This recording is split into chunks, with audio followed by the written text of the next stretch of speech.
হযরতে হানজালা রাদিয়াল্লাহু তাআলা আনহু তিনি বিরাদার ইসলাম যখন সেই জঙ্গের ময়দানে আমার নবী মুস্তাফা আওয়াজ দিলেন, ও মুসলমান বাবাজি বন্ধুগণ আমার, যখন হযরত নবী পাক সাল্লাল্লাহু তাআলা আলাইহি ওয়াসাল্লাম আওয়াজ দিয়েছেন হানজালা রাদিয়াল্লাহু তাআলা আনহু নবী মুস্তাফার কথা শুনে, নবী মুস্তাফার কথা শুনে তাড়াতাড়ি করে তিনি যেন চলে গিয়েছেন রে বাবা। হানজালা রাদিয়াল্লাহু তাআলা আনহু তিনি যেন বিরাদার, তিনি একটা এমন সময়তে ছিলেন, তিনি যেন সেই নাপাক অবস্থাতে ছিলেন, স্ত্রীর বিছানাতে ছিলেন। তিনি যেন মনে মনে ভাবতে লাগলেন, আমি যদি আজকে আমার দরদি নবী মুস্তাফা, দয়ার নবী মুস্তাফার আমি যুদ্ধতে না যাই, কাফেরেরা আমার নবী মুস্তাফাকে আঘাত করবে, আমি সহ্য করতে পারবো না, আমি আমার নবী মুস্তাফার কষ্টকে সহ্য করতে পারবো না। ও বেরাদার ইসলাম, হানজালা রাদিয়াল্লাহু তাআলা আনহু আর যেন দেরি করলেন না রে বাবা, তাড়াতাড়ি করে আমার দরদি নবী মুস্তাফা সাল্লাল্লাহু তাআলা আলাইহি সাল্লামের কাছে অনুমতি নিয়ে যেন সেই যুদ্ধর ময়দানে চলে গেলেন রে বাবা।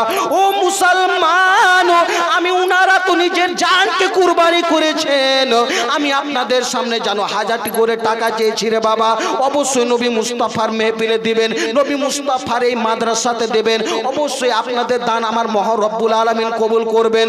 ও মুসলমান, যখন সেই হানজালা রাদিয়াল্লাহু তাআলা আনহু, ও মুসলমান, যখন বেরাদার সেই যুদ্ধর ময়দানে গিয়েছেন, ও বেরাদার যুদ্ধ করতে করতে সকল সাহাবীগণ একে একে শহীদ হচ্ছেন রে বাবা। হযরতে হানজালা রাদিয়াল্লাহু তাআলা আনহু তিনিও এক সমাতে শহীদ হয়ে গেলেন। সুবহানাল্লাহ। একজন যেন কিছু টাকা দিয়েছে মাওলা, 100 মেয়ে ছেড়ে 100 টাকা দিয়েছেন, তেনার দানকে কবুল করেন আমার আল্লাহ তাআলা। ও মুসলমান বাবাজি বন্ধুগণ আমার, হযরতে হানজালা রাদিয়াল্লাহু তাআলা আনহু তিনি জানো বেরাদার যুদ্ধ করতে করতে, সুবহানাল্লাহ, একজন দুজন 500 টাকা করে দিয়েছেন মাওলা গো, যে উদ্দেশ্যতে দিয়েছেন আমার আল্লাহ তাআলা যেন তিনার দানকে কবুল করেন, তার মনের সুকামনা খানিকে পূরণ করেন। ও মুসলমান, হযরতে হানজালা রাদিয়াল্লাহু তাআলা আনহু, ও বেরাদার ইসলাম, সেই জায়গাতে বেরাদার যুদ্ধ করতে করতে সাহাবীগণ সকলে এক এক করে শহীদ হতে হতে হযরতে হানজালা রাদিয়াল্লাহু তাআলা আনহু তিনিও শহীদ হয়ে গেলেন। ও মুসলমান, এক সভাতে আমার দরদি নবী, নবী পাক সাল্লাল্লাহু তাআলা আলাইহি ওয়াসাল্লাম বললেন, ও তোমরা শুনো শুনো, আজকে সকল সাহাবীদের লাশগুলোকে তোমরা এক জায়গাতে করো, তোমরা সকল সাহাবীগণের লাশগুলোকে এক জায়গাতে করো, সকলকে জানো দাফন করতে হবে। ও মুসলমান, ও বেরাদার, ওই সাহাবীগণ কেমন মহব্বত করেছেন রে বাবা, কেমন জানো ইসলামের সঙ্গে মহব্বত করেছেন। আজকে আমরা কিভাবে মহব্বত করতেছি, যখন বেরাদার সাহাবীগণ সকল খুঁজতে লাগলেন, সকলের লাশকে পাওয়া যায়, কিন্তু হানজালার লাশ জানো সাহাবীগণ পায় নাই। সকলের লাশকে পাওয়া যাচ্ছে, কিন্তু হানজালা রাদিয়াল্লাহু তাআলা আনহু তিনার লাশকে পাওয়া যাচ্ছে না।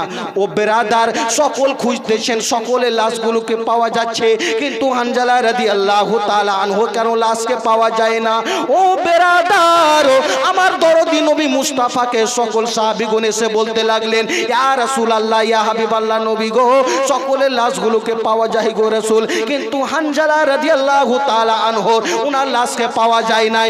আমার দরদি নবী মুস্তাফাকে আমার সেই জিবরাইল আলাইহিস সালাম আমার আল্লাহ তাআলার হুকুমে আসলেন, এসে বলতে লাগলেন, ইয়া রাসূলুল্লাহ, ইয়া হাবিবাল্লাহ নবী গো, হানজালার লাশ জানো দুনিয়াতে আমার আল্লাহ তাআলা কত পছন্দ করেছেন, উনার সেই যুদ্ধকে এত পছন্দ করেছেন, আমার আল্লাহ তাআলা সেই রহমতের ফেরেশতাগণ হাউজে কাউসারের পানি দিয়ে ঘুমর আমার নবী পাক উনি জানো উনাকে সেই হাউজে কাউসারের পানি দিয়ে গোসল করিয়ে ফেরেশতাগণ হানজালার লাশকে নিয়ে আসতেছেন।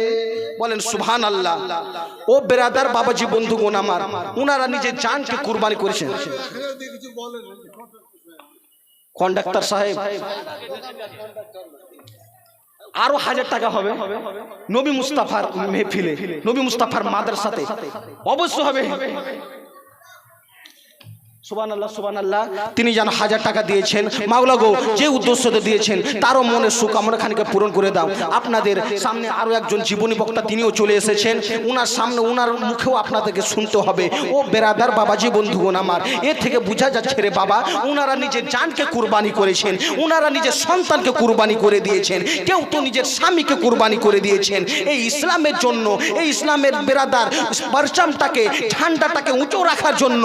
আমি তো আপনাদের কাছে নিজের সন্তান স্বামী আপনাদের স্ত্রীকে কুরবানি করতে বলিনি, আমি তো সে 1000 টাকা করে চেয়েছি। আমার হাতে যা দিলেন, এই যে হুজুর আছে উনার হাতও দিবেন, অবশ্যই উনিও আপনাদের জন্য দোয়া করবেন এবং আমিও আমার মহান রব্বুল আলামিনের কাছে আমি যেন দোয়া করব কি আমার মহান রব্বুল আলামিন যেন আপনাদের সকলের দান যে যত দিয়েছেন আমার মহান রব্বুল আলামিন সকলের দানকে যেন কবুল করেন। ও